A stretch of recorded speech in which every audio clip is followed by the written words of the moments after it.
Bienvenidos a Entrevistas al Espectador. Nuestro invitado de hoy es el profesor Carlos Guillermo Páramo, antropólogo, historiador, doctor en Historia de la Universidad Nacional de Colombia, y a quien he invitado porque 2024 fue declarado el año de la vorágine por el centenario de la famosa novela Sobre la selva y un tema que nos debe convocar a todos los colombianos.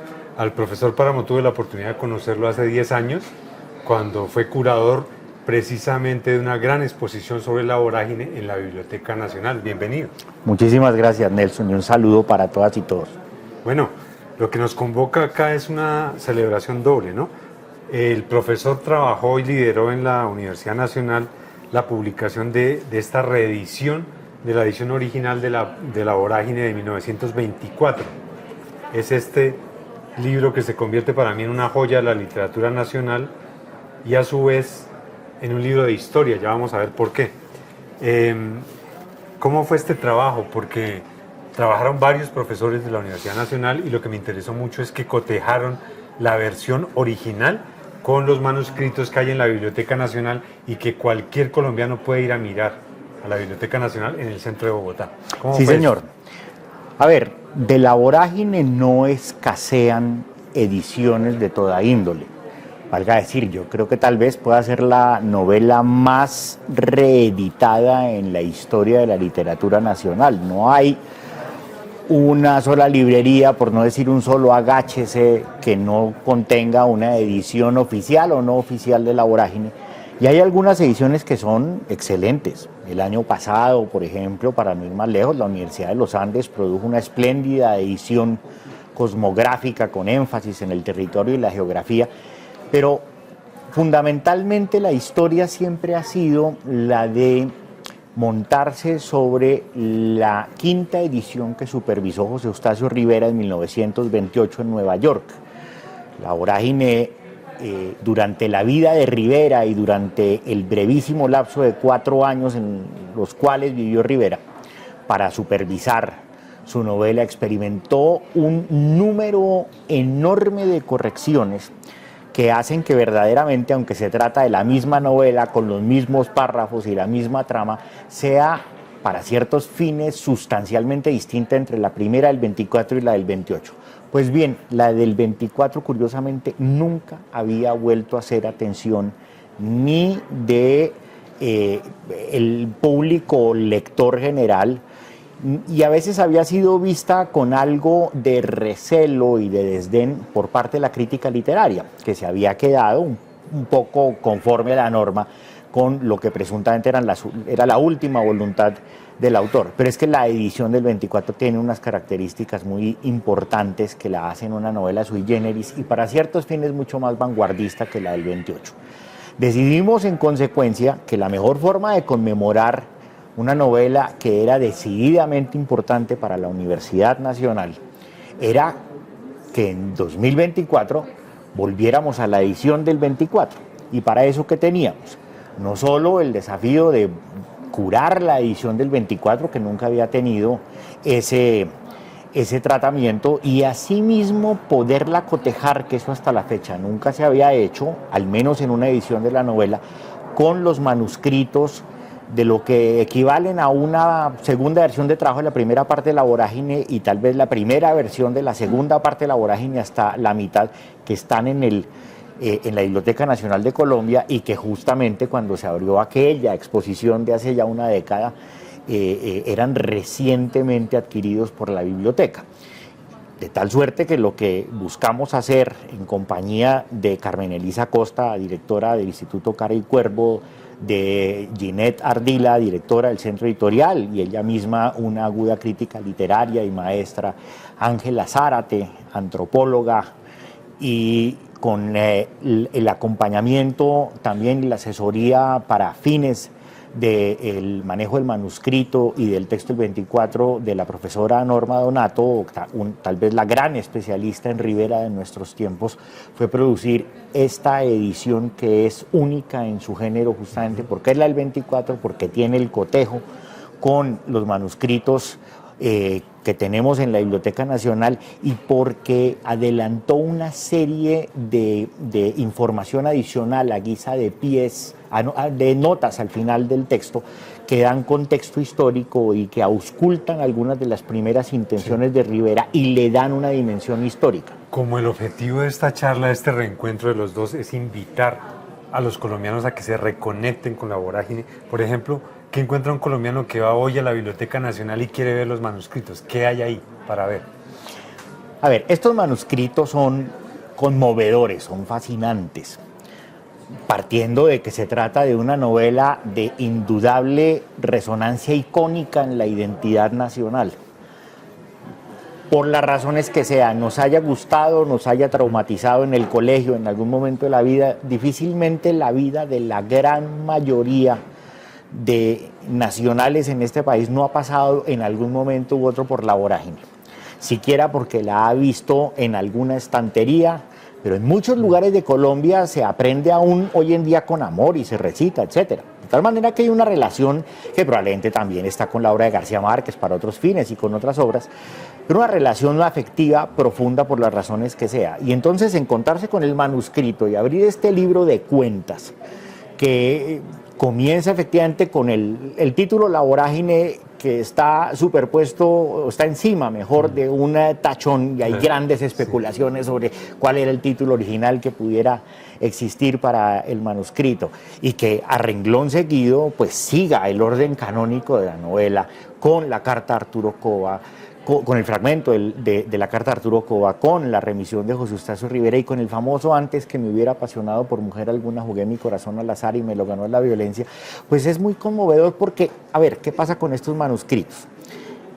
Recuérdense que La vorágine es una novela que a su vez es un documento testimonial y es el cuaderno que exhuma José Eustacio Rivera y se lo envía al ministro de Relaciones Exteriores para dar cuenta de la situación de unos colombianos en las fronteras colombianas en la Orinoquia, que se han perdido además.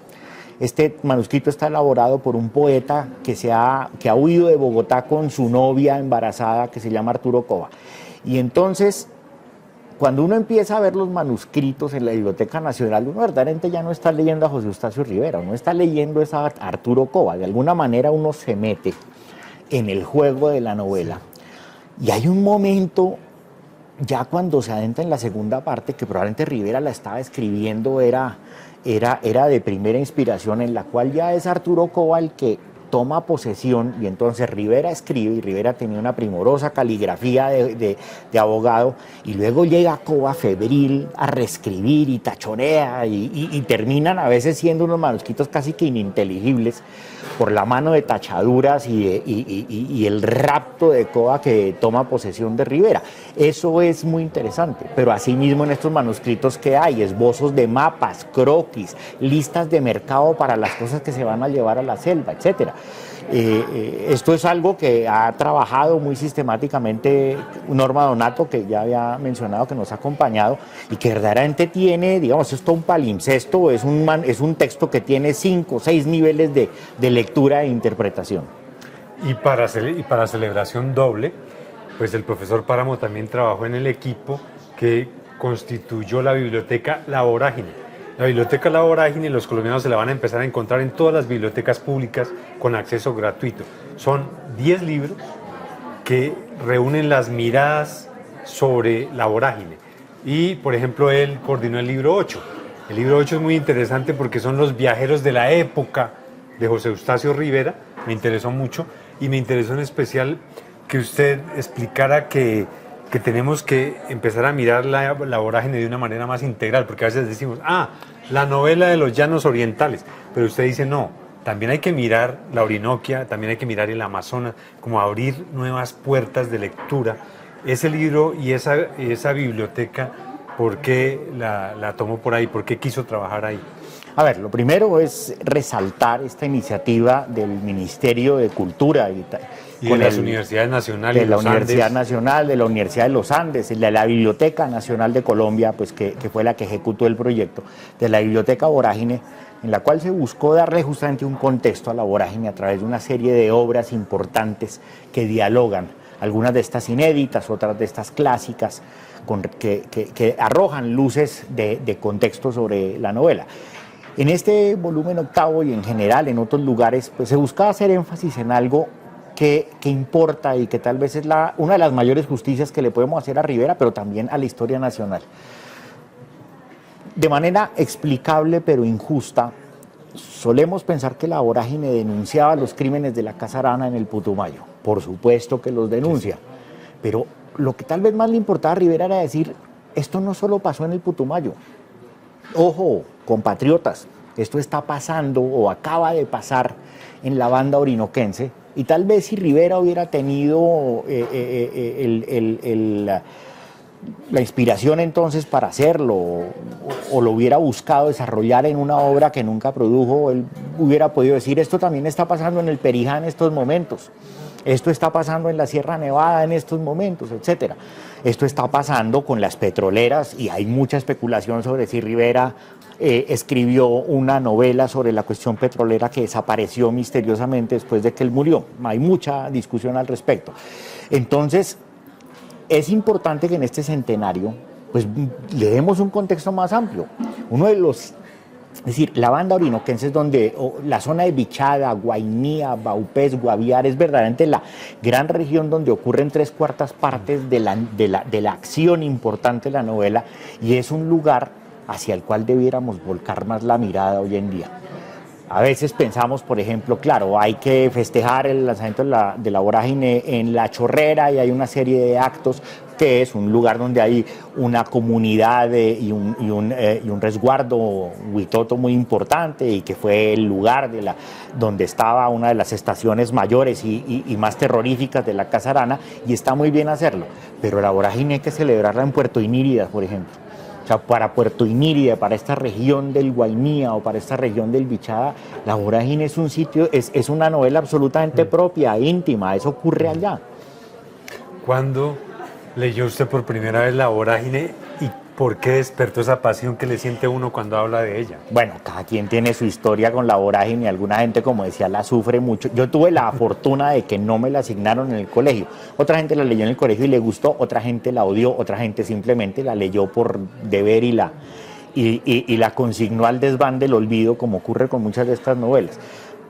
Mi infancia y mi adolescencia fueron un tanto particulares porque yo me refugié bastante en la lectura y en la lectura de Julio Verne, de Emilio Salgari, de las novelas de Dumas, de las de Sherlock Holmes de Conan Doyle. Otra vez se puso a Arsenio Lupin, yo leía eso ya en esa época, era un febril lector de eso para no escuchar justamente los odiosos ecos del colegio y perdí año, repetí año, bueno, etcétera.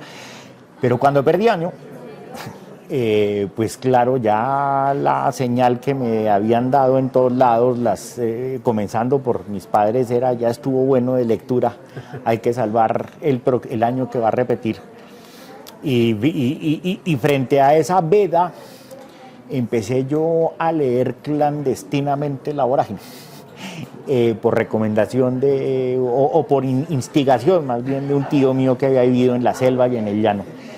Y cuando leí La vorágine me pasó lo que probablemente le pasa a alguien que tiene 13 años. No la entendí, pero me capturó de tal manera que, como a veces lo he dicho, José Eustacio Rivera no sabe el mal que le hizo a Julio Verne, que yo nunca pude volver a leer a Verne, nunca pude volver a Salgari, sino hasta mucho tiempo después, porque la vividez, la proximidad, digamos, el drama que había ahí, pues me capturó de por vida. Y luego, a través de mi vida de campo como antropólogo, en fin, pues pude volver a encontrar eso en la zona esmeraldera, en el sur de Bolívar, en el Guaviare, etcétera, etcétera. Y uno siempre encuentra algo de la vorágine que interpela a este país. Fíjese que el año pasado la releí con un gusto especial. La había leído en esa época que nos vimos para la exposición de la Biblioteca Nacional hace 10 años, pero el año pasado ocurrió algo muy especial. 4 niños indígenas sobrevivieron a un accidente de avioneta en el Guaviare, y esa niña salva a sus hermanitos, y ahí mismo me llega el recuerdo de la vorágine y de un personaje enigmático de la vorágine que no mucho le prestan atención, que es la indiecita Mapiripana, que es como el duende de la selva, de las soledades de la selva. Las soledades de la selva es un tema investigado por este profesor a profundidad. Y entonces uno dice, ¿cuánto de realidad y cuánto de ficción sigue cargándonos en el siglo XXI la vorágine? Claro, y es un texto que para ciertos fines sigue siendo impresionantemente actual. Y a quien quiera que le tuviera un tanto de miedo a la lectura de la vorágine, yo le diría, a ver, es un libro para degustar, porque, digamos, probablemente está envuelto en un lenguaje que hoy en día nos resulta un tanto, en primera, lo suponemos impenetrable, pero es que la selva es impenetrable. De alguna manera, de Rivera también quería dar el efecto de algo en lo cual toca ir abriendo camino hasta cogerle un poco el tiro a por dónde va uno. Pero las situaciones que ocurren en la novela es que casi sin excepción son todas poderosamente actuales. Por ejemplo, hay un diálogo que siempre pasó de agache. Cuando la primera vez que Arturo Cova se encuentra con Narciso Barrera, él de las primeras cosas que le dice es: los llanos están imposibles para trabajar porque esto está infestado de venezolanos que están emigrando a quitarnos el trabajo. Estamos hablando de hace 100 años, es decir, y la figura de Clarita, que es una figura absolutamente hermosa en la novela, es la figura de pues, la mujer desplazada venezolana que se acomoda a las circunstancias y que la utilizan y vapulean de todas las maneras. Y como está eso claro, es que este episodio de los niños de la selva, con todas las especulaciones que hubo sobre cómo los encontraron, dónde podían estar, si eran espíritus del bosque, si eran un grupo aislado, el famoso perro Wilson que se fue a buscarlos, etcétera. Este perro es el descendiente de Martel y de Dólar, que están en la vorágine. Y alguien debiera hablar de los perros. Entonces, totalmente claro. de acuerdo. Entonces, el valor de la vorágine es mucho más que literario, es antropológico, el señor es antropólogo, es literario también, es cultural, es psicológico, es político. Por eso una vez Antonio Caballero me dijo, es la gran novela de Colombia. Y yo coincido plenamente, y esto no en demérito de otras obras insignes, pero creo que la abraza y la encapsula muy bien. Y además en las paradojas, porque es una novela sobre la frontera y toda frontera es paradójica. Y las paradojas es que, como son escenarios aterradores, son escenarios de una conmovedora belleza. Hay lugares, hay momentos, hay brochazos que son de una belleza completamente que lo desarma a uno, inclusive en cosas absolutamente cotidianas. Mira, hay un momento que a mí siempre me saca al borde de las lágrimas, cuando Cova se reencuentra con la niña Griselda y le pregunta cómo está y está furioso, ella le dice, igual que tú, fregadita pero contenta. Digamos, hay una cosa que pudiera hablarnos también en nuestra ética cotidiana, en lo que hacemos, en fin, en quienes somos como nación, que nos ponen en muchos niveles. Y claro, pues es la gran novela sobre la violencia, la gran novela sobre el extractivismo, la gran novela sobre el llano, sobre la selva, sobre el capitalismo, pero es que es una gran novela que es inextinguible en cualquier categoría justamente por eso. Y por ese valor tan especial, ahí sí vamos a lo literario, de ese realismo lírico que ocurre 40 años antes del realismo mágico. Claro, y donde, como bien lo ha señalado una de las editoras también de esta edición, Julieta Ardila, o sea, hoy en día justamente una de las ventajas de este centenario de la vorágine es que ya no es en un lado la vorágine, en otro Macondo, en un lado la vorágine, en otro García Márquez. Sí, descartar uno u al otro. contrario, lo que encontramos es más ya las continuidades, los temas que se retoman, y como probablemente entre ambos también describimos un retrato mucho más dimensional y rico, donde probablemente ahí vamos incorporando otras novelas de antes, de después, inclusive en nuestra época. Yo creo que el centenario de la vorágine también nos ha permitido pensar de una manera distinta la historia de la literatura colombiana, las tradiciones que allí convergen, los problemas que le asisten, incluso por eso. Pero como usted lo decía, la ventaja también es que es una novela que no solo es para estudios en literatura, sin menoscabo de la importancia de ellos. Es antropología, es historia, es psicología, es geografía, es comunicación, etcétera, etcétera, que fue un poco lo que procuramos en la edición también de La Nacional, sí. Y es una de sus particularidades, que tiene 15 artículos desde muy distintas miradas, desde el psicoanálisis, desde la geografía, desde la museografía, desde los estudios de género, etcétera. Sí, es la visión universal que genera. Yo me pregunto qué tanto dialogaría en esa época la obra de Rivera con El corazón de las tinieblas de Conrad, siglo XIX. Claro. El viaje famoso a la selva africana. El corazón de las tinieblas es una obra de talante universal, es un clásico inapelable universal que solo precede a La Vorágine por 25 años. Ahora bien, algo que es absolutamente llamativo es que siendo unas obras tan semejantes en muchísimas cosas, no ejerció la una ninguna influencia sobre la otra, porque cuando Rivera escribió La Vorágine no se había traducido al castellano o al portugués, que eran las lenguas que él leía, sí. Y Rivera no sabía inglés. Una de las cosas como a Nueva York. Sí, no, es que él se fue a Nueva York a aprender inglés. Y lo más chistoso, él se va a aprender inglés, a negociar los derechos de La Vorágine para película, probablemente a escribir su novela petrolera, no sabemos, pero lo más chistoso es que él se va a supervisar la traducción al inglés sin saber inglés. Mientras él aprende, él se va leyendo y aprendiéndose de sí mismo. Pero sí dialoga, por ejemplo, parece evidente con, no sé, Horacio Quiroga. Claro. Y que Horacio Quiroga llegó a decir que La Vorágine era uno de los libros más importantes que se había publicado en el continente americano. Y fue Quiroga le escribió una carta a Rivera, una carta pública muy bella por su generosidad, pero además por la amplitud con la cual la leía, porque la crítica nacional pues tendió a sentirse incómoda con La Vorágine. Algunos la saludaban, pero por lo general no sabían mucho qué tenían entre manos. Y más o menos lo que uno siempre lee entre líneas es: Rivera es demasiado poeta para hacer prosa, más bien dedíquese a la poesía. Esta novela es una novela que va a tener probablemente éxito porque es muy sensacional, parece un folletín policíaco, etcétera, pero casi nadie en el ámbito de la crítica nacional en su momento, y eso nos pasa a todas y a todos porque somos miopes ante las cosas de nuestra época muchas veces, alcanzaron a dimensionar eso. Se necesitaba de alguien como Horacio Quiroga, que vivía en la selva, que estaba medio loco, que era un magistral escritor sobre la selva y con una profunda vocación hacia lo sobrenatural y con una enorme sensibilidad justamente frente a otras realidades que ocurren cuando uno se ha compenetrado con la selva. Digamos, Horacio Quiroga, una especie de Clemente Silva que escribía, que saluda la novela. Eso es muy diciente. Pero dicho esto, hoy en día tenemos que poner a La Vorágine a dialogar con el Ulises de Joyce, a dialogar con La Montaña Mágica, a dialogar con las vanguardias literarias de su época, y no solo en Colombia, en el mundo. Sí, totalmente de acuerdo. Miren lo que me pasó. 2010. Después de mucho insistir, me salió una entrevista con Mario Vargas Llosa en Lima, y estaba mandando parte de su biblioteca a Arequipa, empacando para regalar, y saca un librito y me dice: mire en lo que me inspiré cuando escribió El sueño del Celta, que es una novela inspirada en un naturalista que estuvo en el Putumayo reconstruyendo la historia de los caucheros, Roger Casement, un irlandés, y saca La Vorágine. O sea, ahí es cuando uno dice la dimensión de la influencia, claro, de La Vorágine, cuánto ha permanecido y hasta qué punto ha llegado.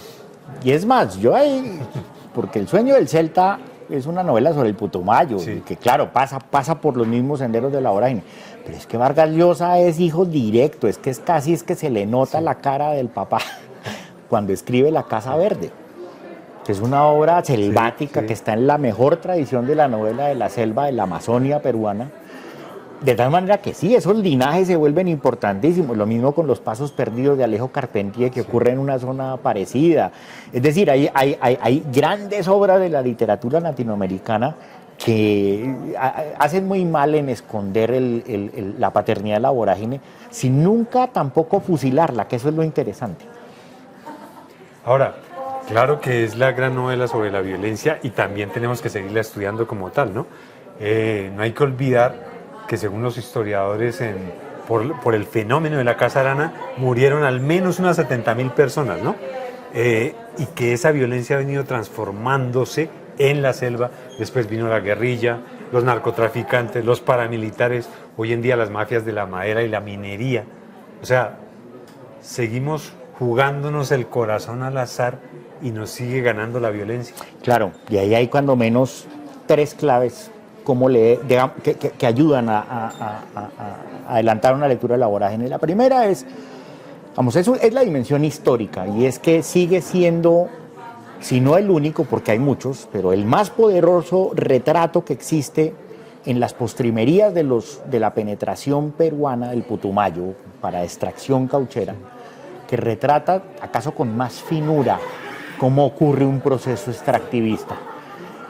De tal suerte que es una novela que por un lado denuncia la presencia del capital, muestra las crudezas y los dramas del extractivismo y cómo eso conduce fácilmente al genocidio, que es el caso, claro, por un lado, como decía, de la Casa Arana en el Putumayo y del imperio del coronel Tomás Funes en San Fernando de Atabapo, que todavía no lo conocemos tanto como lo conocemos el de la Casa Arana.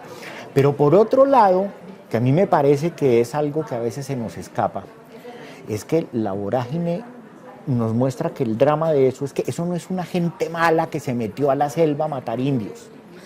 Eso pudiéramos ser usted y yo. Es decir, es el sino que viene la combinación de la ambición, el desprecio por la frontera, el desprecio por sus habitantes, de la naturaleza, que conlleva en últimas a volver a alguien un asesino y un asesino insensible. Sí.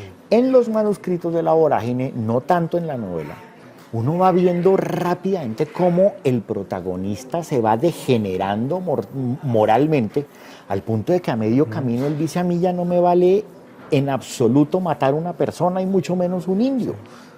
Es decir, hay una degeneración que no es producida por la selva, es producida por la ambición. Codicia. Por la codicia. ¿No? Hace un siglo era el comienzo de la codicia de la industria del automóvil reclamando caucho.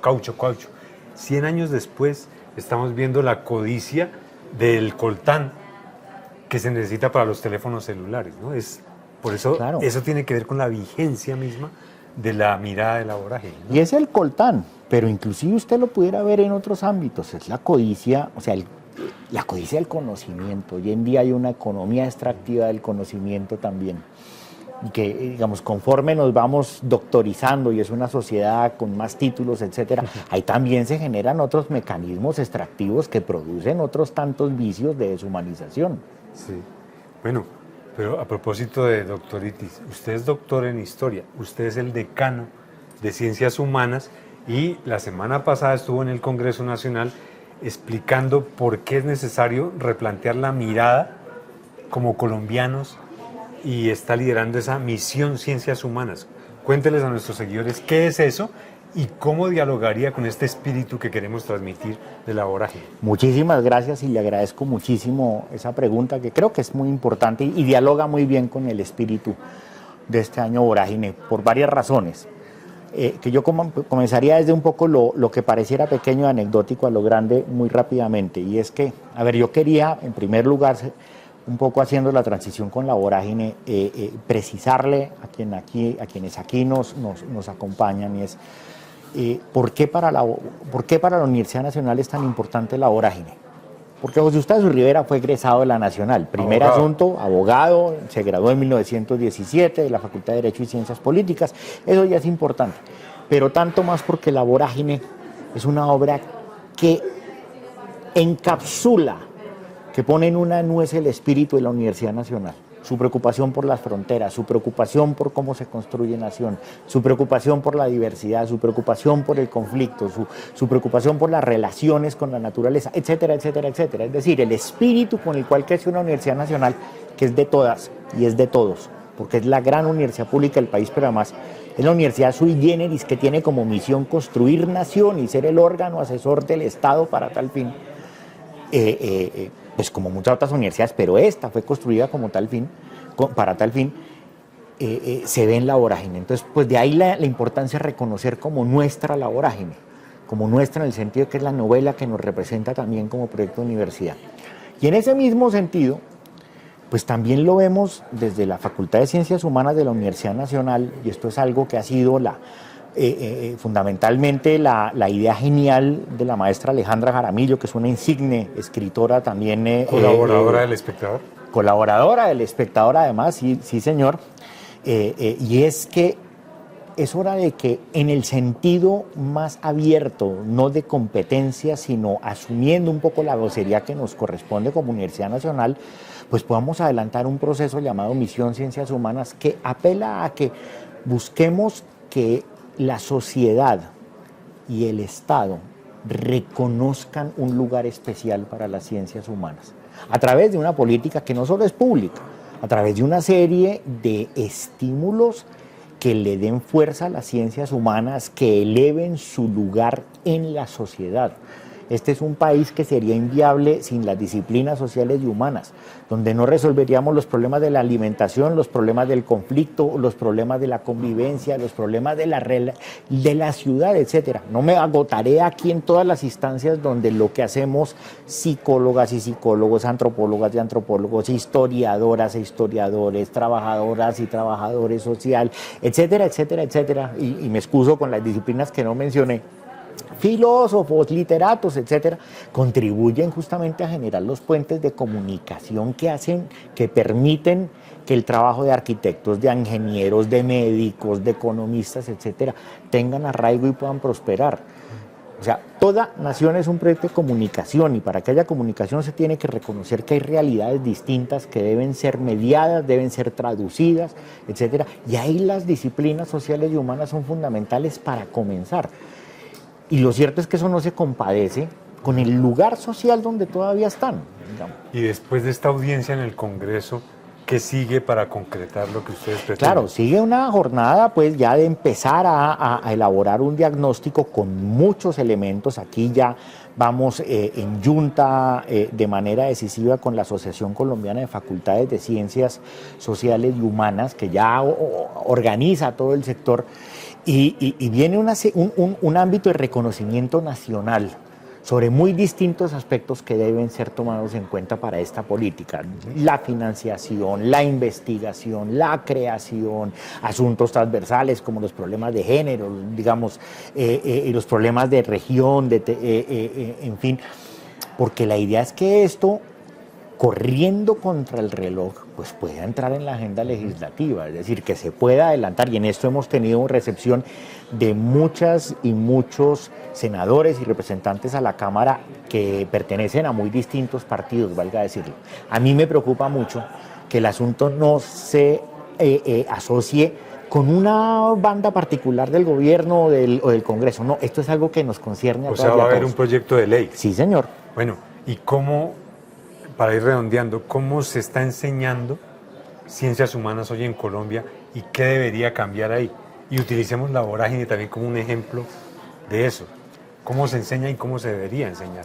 Bueno, esa es una pregunta que en parte nos interesa responder y lo que yo le puedo responder en este momento es a título de un juicio personal. Pero, ¿qué me temo yo? Y debe haber miles de excepciones en todos los niveles frente a lo que yo digo y afortunadamente. Pero el problema es que solemos ver las ciencias sociales y humanas o las humanidades como algo un tanto lejano y a nivel de costura, eso que a veces llamamos desdeñosamente cultura general y es un cúmulo de datos dispersos que no nos hablan sobre la vida. Y de lo que trata esta disciplina es justamente sobre la vida, de la vida que nos une, que nos permite dialogar, que nos permite vivir en familia, en barrio, en sociedad, tener proyectos conjuntos, pero también tener proyectos personales, sensibles, concebir otros mundos. Es lo que nos permite viajar, lo que nos permite maravillarnos cuando nuestro paladar explota frente a otras comidas, etc. Todo eso es la labor de las disciplinas nuestras. Y ojalá esto se orientara no en términos solamente de contenidos formales, sino que son enseñanzas para la vida en sociedad, y para la vida en sociedad que es generosa, la vida en sociedad que es abierta, que es plural, que reconoce la diversidad, que se goza además la vida y que porque se goza la vida reconoce la vida y la cuida. Y cualquiera cosa que fuera en esa línea. Esto debería lograr algo que es muy evidente en la vorágine siempre y es la ausencia del Estado en esos territorios. Es parte de esa misión, ¿no cree? Claro. ¿Cómo debiera llegar el Estado a esas regiones como el Amazonas con desarrollo y con cultura, pero sin atentar contra el medio ambiente? Claro, es que, a ver, en un célebre aparte dice la vorágine, porque lo clama Arturo Cova, porque a esta pobre patria no la conocen sus hijos, ni siquiera sus geógrafos e ingenieros. Claro, había gente que sí la reconocía y la defendía, pero el punto es que tiene que haber un esfuerzo conjunto para reconocer los territorios, las particularidades, pero también la sensibilidad de los lugares. La sensibilidad que pasa por los mundos posibles en los que ocurre, eso que llamaríamos la diferencia cultural, porque se piensa en una lengua distinta, con conceptos distintos, donde se organizan de manera distinta, y un Estado que reconoce la diversidad tiene que también llegar y tiene que ser sensible a esa diversidad y también saber mediar. Por supuesto que el Estado también tiene que ejercer el monopolio de la violencia, la fuerza, como uno lo diga, para controlar los territorios y evitar que otros grupos de interés lleguen a socavar lo que es el drama de este país que denunciaba la vorágine. Pero el primer lugar tiene que ver con ese reconocimiento. 45 años después de que apareció la vorágine ocurrió la masacre de La Rubiera, que El Espectador la cubrió.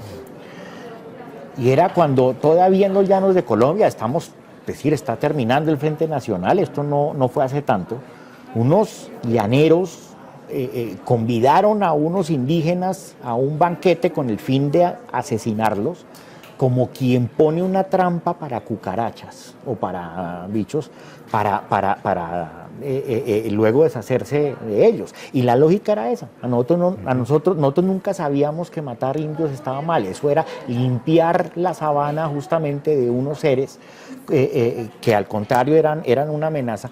Y evidentemente hay una lógica que nos puede parecer absolutamente perversa, torcida, pero que no estamos todavía exentos de tenerla como país. Y las disciplinas, las ciencias sociales y humanas, y un libro como este justamente, y La Vorágine, claro, que era el llamado La Vorágine, es a reconocer esa diversidad.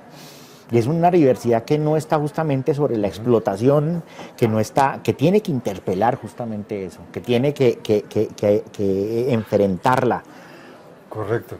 Nuevas miradas, nuevas lecturas desde La Vorágine, lecturas de nación.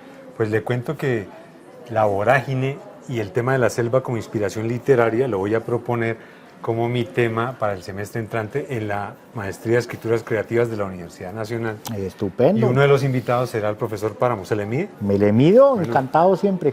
Carlos Guillermo Páramo, experto en La Vorágine, y creo que nos ha contagiado de la pasión por esta novela emblemática de Colombia. Gracias por seguir Entrevistas El Espectador.